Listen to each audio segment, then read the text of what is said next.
I thought I'd take a few minutes today and talk with you about different types of contracts. We've talked about the elements of every contract, but there are different types of contracts that you will be entering into as an entrepreneur. So I thought we would take a few minutes and explore unilateral, bilateral, and implied contracts. Hi, I'm Dr. Ken Henry. I am a practicing attorney in Louisville, Kentucky. I'm also an author, an online course creator, and entrepreneur.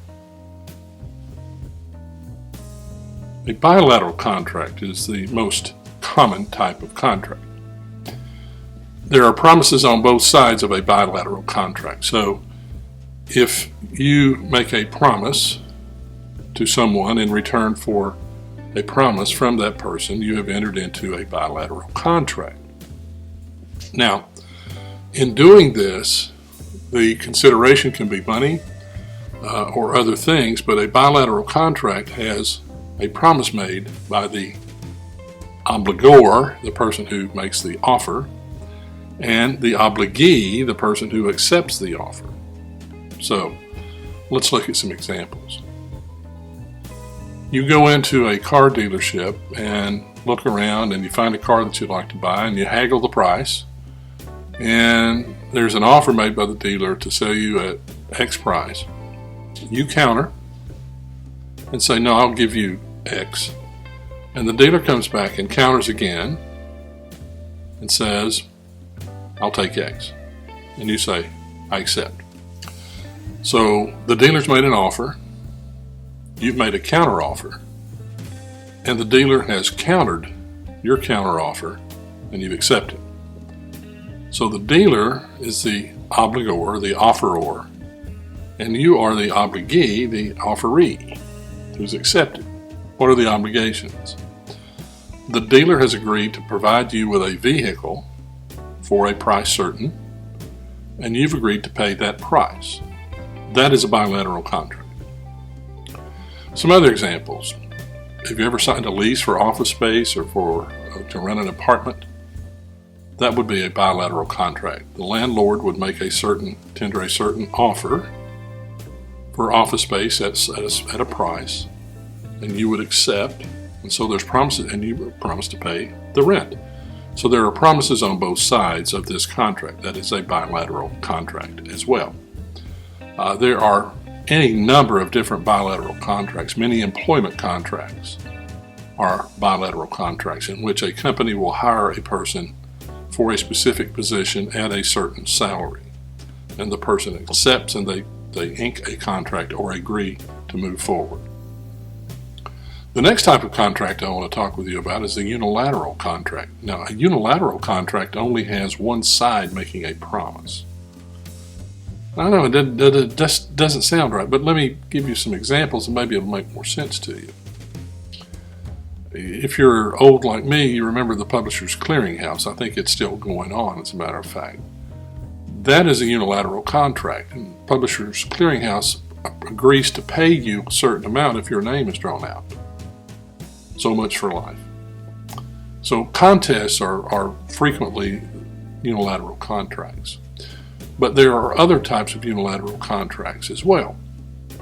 For example, Janie may offer Sam, hey, Sam, if you will paint my house, I'll pay you $500. Now, Sam doesn't have to perform under that contract, or that offer, right? So there's only a promise on one side. So Sam paints the house, and then Janie would have to pay him the money for painting the house. Sam, she can't pursue damages against Sam if he doesn't complete the job, but rather she only pays him when he finishes the job. So that's a type of unilateral contract as well. Employee handbooks have been considered to be unilateral contracts. It's the rules that the employer, quote, promises to use that the employee has to perform under, but there is no unilateral, or there's no double promise or promise on each side. It's a unilateral type of thing. Here's the handbook, these are the rules. In some states, Kentucky being one of them, that is considered to be a unilateral contract.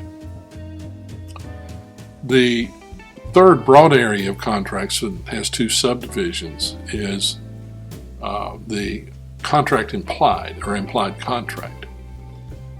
There's two types of implied contracts. There's a contract implied in fact, and there's the contract implied in law.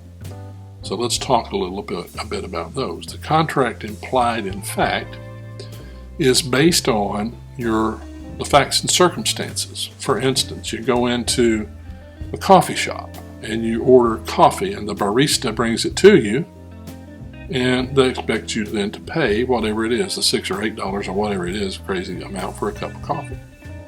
The same is true in a restaurant.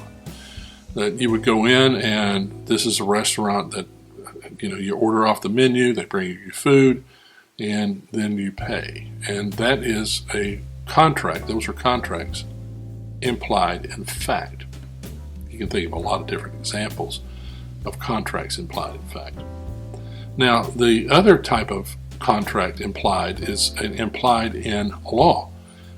These are contracts that, under the facts and circumstances, it would be unfair for someone not to be compensated.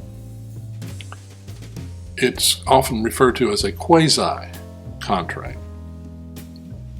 An example that's often used is a physician stops at an accident scene to render care to the individual who is injured. And the individual who is injured receives that care and gladly takes that care. And it would be unfair then for the physician not to be able to bill for her services. That would be a contract implied in law.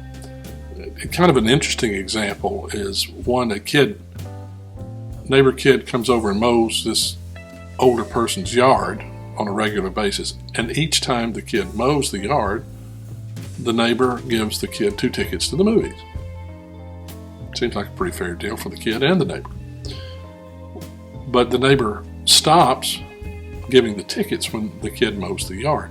And so that kid would have a claim to a contract implied in law that it's unfair for not to receive the tickets, the remuneration for mowing the lawn.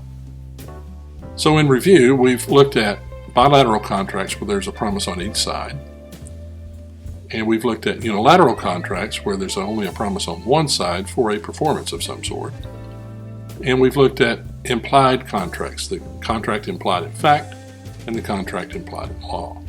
I hope this helps you along your entrepreneurial journey, and as you enter into contracts on a regular basis, you will get some understanding of what those contracts are. Again, this is not legal advice, but merely some information, some education to help you along your way.